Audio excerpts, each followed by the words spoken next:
students, dear students. I would like to tell in Bengali for my students. And Madam, হয়তো father of the নেশনের মতো উত্তর যদি আজ থেকে 100 বছর আগে সেই 16ই জুন মঙ্গলবার 1925 সালে মারা না যেতেন। আমি একটু অবভিট বলতে চাই, ম্যাডাম অনেক কথা বলেছেন। আমার সাবজেক্ট ছিল, আমার পিএইচডি সাবজেক্ট নেতাজি সুভাষচন্দ্র বসু। আমি ডিপোনেন্ট ছিলাম মহাদি কমিশনে। আমার 17 টাইটেল আমি সুভাষচন্দ্র এবং নেতাজিকে নিয়ে বই লিখছি, চলছে অলরেডি। কয়েকটা ম্যাগাজিনে সর্ব সংখ্যায় বেরোবে, একটু ডেলি পেপারও বেরিয়েছে।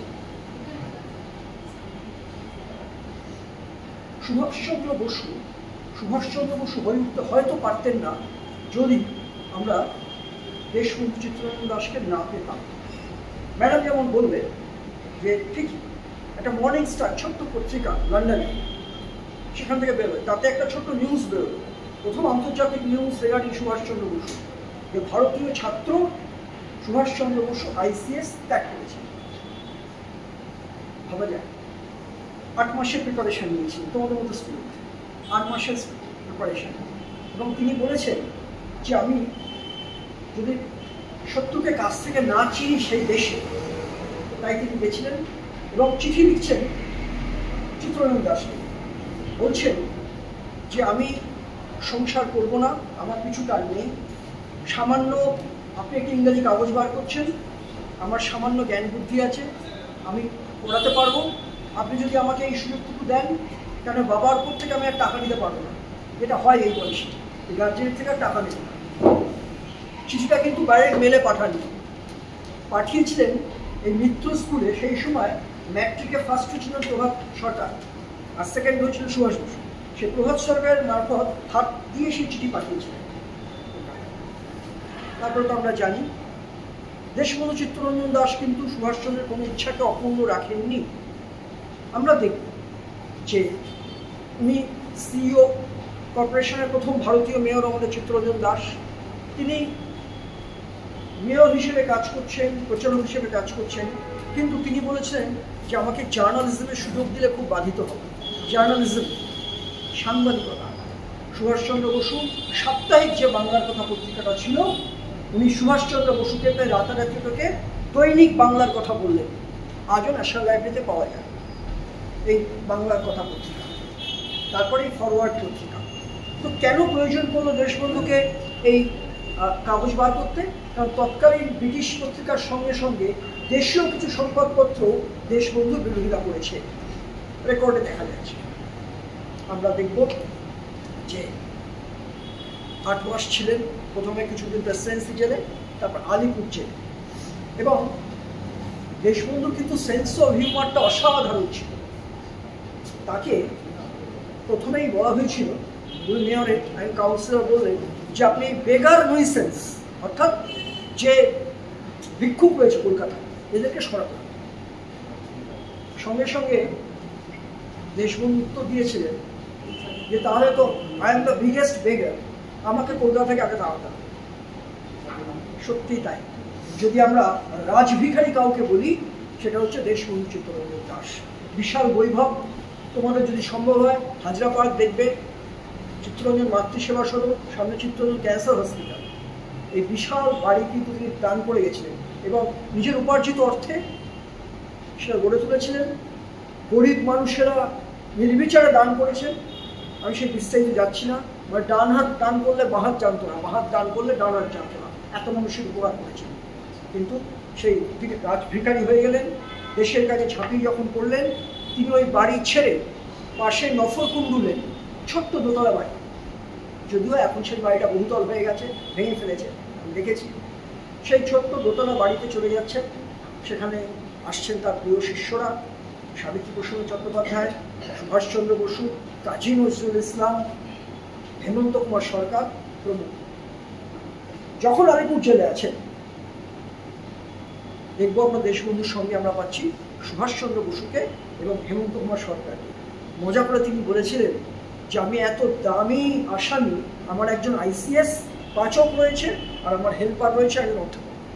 দেশবন্ধু বলেছেন, কারণ সুভাষচন্দ্র বসু এবং হেমন্ত কুমার সরকার তাদেরকে সুভাষচন্দ্রকে সাহায্য করেছিলেন। দেশবন্ধু এই দেশবন্ধু চিত্তরঞ্জন দাস যদি আমরা দেখি, একটু অতীতে ফিরে যাই, দেখব যে ঢাকায় বিক্রমপুরে তত পূর্বপুরুষের বাড়ি মা নিস্তারিণী দেবী, বাবা গুরুমোহন দাস অত্যন্ত আধ্যাত্মিক দেশপ্রেমিক মানুষ।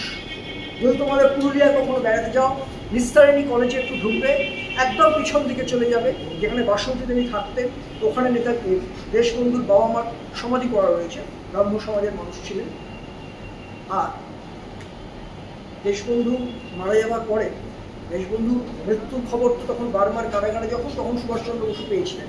একদিন পরে সুভাষচন্দ্র বারবার ছুটে গেছেন পুরুলিয়ায় বাসন্তী দেবীকে রাজি করাতে যে আপনি বাংলার মা, আপনি এখন আসুন, আমাদের দেশের দায়িত্ব নিন। সুভাষচন্দ্র বসু যখন জানলেন তার রাজনৈতিক গুরুদেব মারা গেছেন, তিনি পাতার পর পাতা লিখেছেন, অনেক কথা লিখেছেন।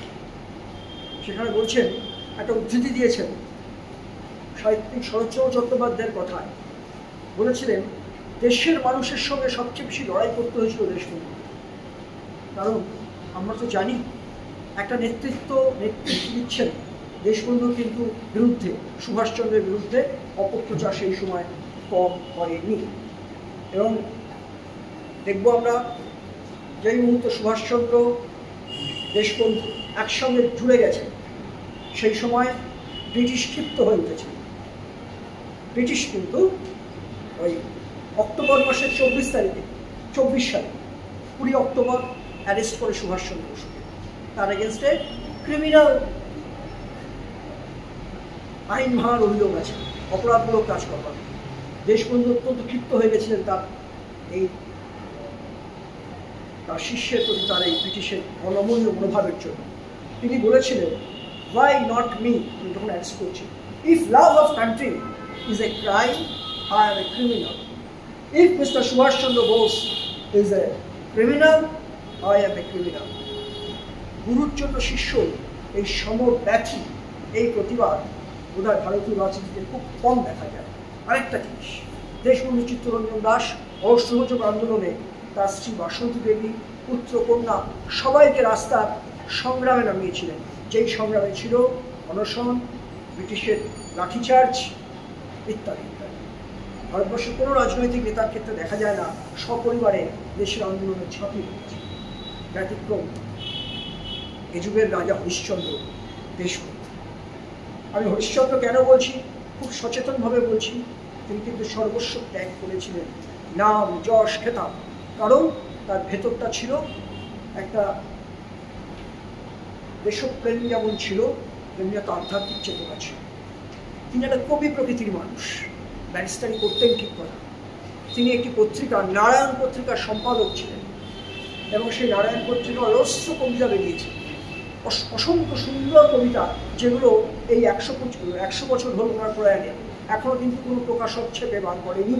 ওনার যে কবিতাগুলো সেই পুরো ছাপা হয়েছিল সেই অবস্থায় রয়েছে।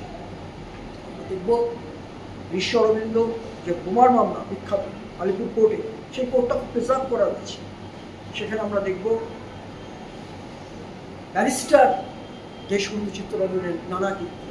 তিনি আলিপুর বোমার মামলা থেকে শুরু করে বিপ্লবীদের পাশে দাঁড়িয়েছে, ঢাকা কনস্পিরেসি কেস, প্রত্যেকটার কাছে বিপ্লবীদের পাশে দাঁড়াচ্ছে, এবং অনিবার্য পরিণতি হিসেবে ব্রিটিশরা দেশবন্ধু চিত্তরঞ্জন দাসকে অ্যারেস্ট করেছে, একাধিকবার অ্যারেস্ট করেছে। অথচ তিনি রাজা হয়ে থাকতে পারতেন, ব্রিটিশ চাটুকারিতা করলে আজকে তার অন্য জায়গায় হতো, তাকে জেল কারারুদ্ধ হতো না। আমরা যদি তার সেবামূলক কাজের দিকে তাকাই, খুব অল্প সময় পেয়েছিলেন। তিনি অরফ্যানেজ ছেলেদের জন্য গড়ে তুলেছিলেন দক্ষিণ কলকাতা সেবাশ্রম, আজও আছে। তিনি অরফ্যান বলতেন না, সুভাষচন্দ্র বলতেন না। প্রতিষ্ঠাতা সম্পাদক দেশবন্ধু, সেক্রেটারি হচ্ছেন সুভাষচন্দ্র। তিনি বলতেন সার্ভিস, সেবা, এবং দরিদ্র নারায়ণ। বারবার দরিদ্র নারায়ণের কথা বলছেন। আমরা স্বামী বিবেকানন্দের কণ্ঠস্বর শুনতে পাচ্ছি না? এই স্বামী বিবেকানন্দ বলছেন যেমন দরিদ্র নারায়ণ। রামকৃষ্ণকে বলেছেন না, সেবা করাতে অধিকার কি আছে তো? নারায়ণ, সেবা। এই সত্যিকারের সেবা যদি বলতে হয়, আমরা দেখব দক্ষিণ কলকাতা সেবাশ্রম, অজস্র পুরসভায় তিনি কাজ করেছেন এই প্রাইমারি শিক্ষা। সুভাষচন্দ্র বসু ব্রাহ্মণ করে আমরা দেখব ওই টালি ওখানে রাস্তায় নেমে গেছেন, নর্দমার কাজ করছেন, দেখছেন কে? সেই সুভাষচন্দ্র বসু। অর্থাৎ মন থেকে ইগোটা উনি ছুঁড়ে ফেলে দিচ্ছিলেন। আমরা দেখব ন্যাশনাল স্কুল অনেকগুলো করেছে, একাধিক, এখনো আছে কিছু কিছু অস্তিত্ব, সাউথ ক্যালকাটা ন্যাশনাল স্কুল। আর সবচেয়ে ইন্টারেস্টিং ব্যাপার, কলেজ ইউনিভার্সিটি করেছিলেন।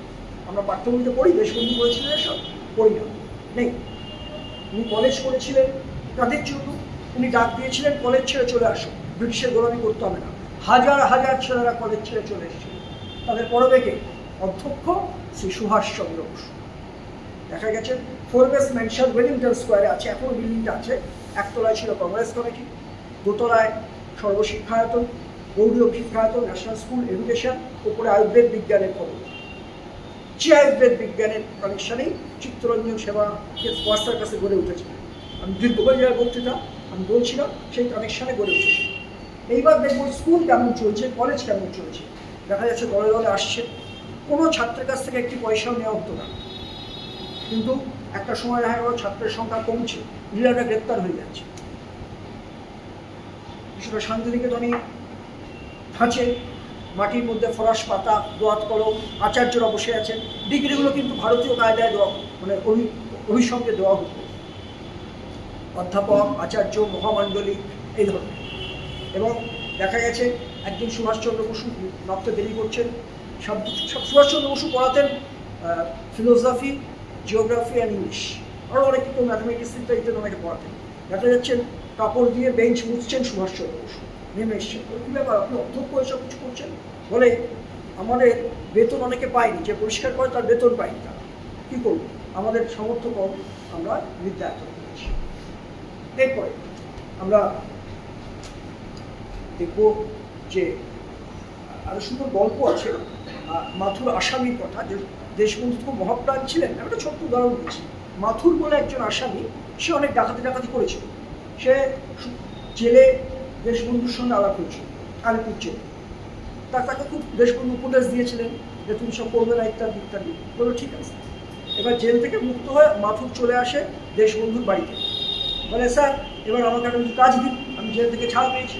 বলে বেশ, তুমি বাড়ির কাজকর্ম করবে, সব কিছু করবে। বেশ বিশ্বাসভাজন হয়ে উঠেছিলেন মাথুর।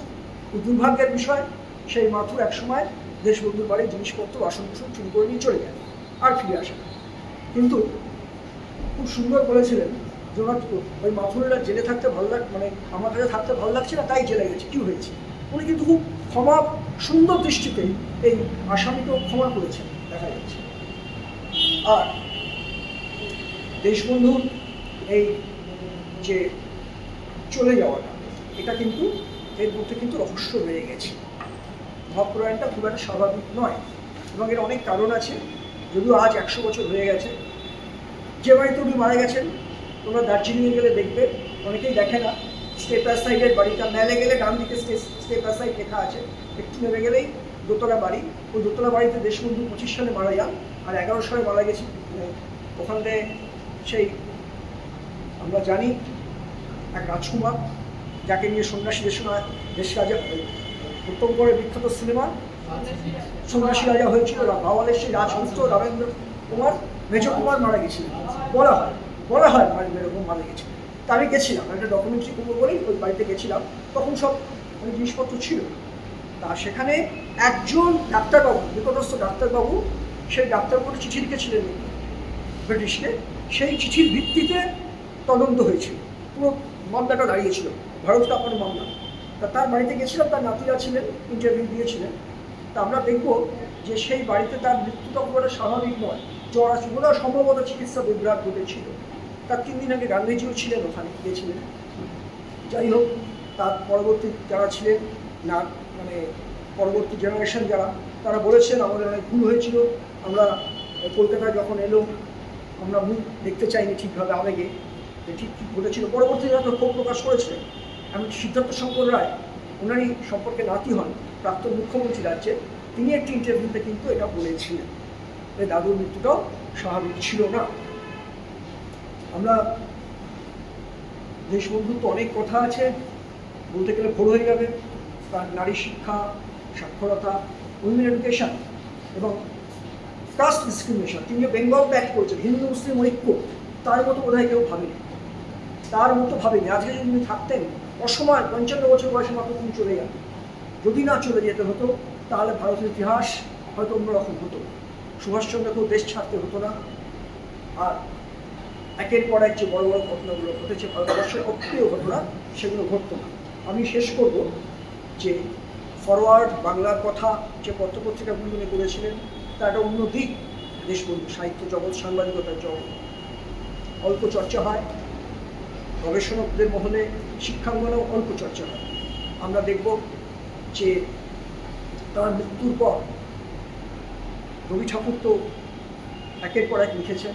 দেশবন্ধু চিত্তরঞ্জন দাশের মৃত্যুতে জীবনানন্দ দাশের দীর্ঘ কবিতা আছে, আর কাজী নজরুল ইসলাম অনেকগুলি কবিতা লিখেছিলেন, হৃদয় নিংড়ানো কবিতা, যার জন্য চিত্তনামা বলে বই বেরিয়েছে। আমি খুব ছোট্ট করে একটু বলি, তার আগে একটা দেশবন্ধুর শেষ কোটেশন আমি লিখে নিয়ে এসেছিলাম, আমারও খুব প্রিয় কোটেশন, এটা সবারই ভালো লাগে, বিখ্যাত কোটেশন। উনি লিখছেন, "If I die in this work of winning freedom, I believe I shall be born in this country again and again. Live for it, hope for it, work for it with all the energy of my life, with all the love of my nature, till I see the fulfillment of my hope and the realization of my dream." বলছেন, আমি এই ভারতে আবার বারবার জন্মগ্রহণ করব। দেশবন্ধুকে আমরা ফিরে পাইনি ঠিকই, তার আদর্শ কিন্তু বহু মানুষকে প্রভাবিত করেছিল, বহু মানুষকে। আজও বাংলাদেশে আমি গেছি, ওখানকার রাস্তায়, ঢাকায় ছিলেন তো, দেশবন্ধু চিত্তরঞ্জন দাশ বোদ্দার নামটা এখনো আছে। আমি শেষ করব দেশবন্ধু নজরুল ইসলাম এবং জীবনানন্দ দাশের ছোট্ট কবিতার একটু অংশ। দেশবন্ধু কবিতা, জীবনানন্দ দাশ। ভেঙেছিলে বাঙালির সর্বনাশী সুষুপ্তির ভোর, ভেঙেছিলে ধূলিপৃষ্ট সঙ্গীতের শৃঙ্খলের ডোর, ভেঙেছিলে বিলাসের সুরাভাণ্ড তীব্র দর্পে বৈরাগ্যের রাগে, দাঁড়ালে সন্ন্যাসী জবে প্রাচী মঞ্চে পৃথ্বীপুরো ভাগে। জীবনানন্দের দীর্ঘ কবিতা একটা ছোট অংশ, আমার একটা প্রিয় অংশ বললাম। আর কাজী নজরুল ইসলামের চিত্তনামা, যে বইটি উৎসর্গ করেছিলেন বাসন্তী দেবীকে, তার একটা অংশ ছোট্ট বই। মরা বাসে বাজবে বাঁশি, কাটুক না আজ উঠার তাই, এই বেনুতেই ব্রজের বাঁশি হয়তো বাজবে এই হেথায়, হয়তো এবার মিলন রাশে বংশীধারী আসবে পাশে, চিত্ত চিতার ছাই মেখে শিব সৃষ্টি বিশাল ওই বাহা বাজায়, জন্ম নেবে মেহেদি ঈশা ধরার বিপুল এই ব্যথায়। প্রণাম জানাই দেশবন্ধু চিত্তরঞ্জন দাশকে, উদ্যোক্তা, স্বাধীনতা এবং আমাদের উত্তরঞ্জনের নামাঙ্কিত কলেজের প্রত্যেককে, প্রিন্সিপালকে, প্রত্যেকটা স্টাফকে এবং আমার প্রিয় ছাত্রছাত্রীদের নমস্কার। আর শেষ করি নেতাজির সেই মহাধ্বনি, হাজার হাজার শহীদ হয়েছিল যে ধ্বনিতে, আমার সঙ্গে তোমরাও বলো মন্ত্রের মতো, বলো জয় হিন্দ, জয় হিন্দ, জয় হিন্দ, জয় হিন্দ।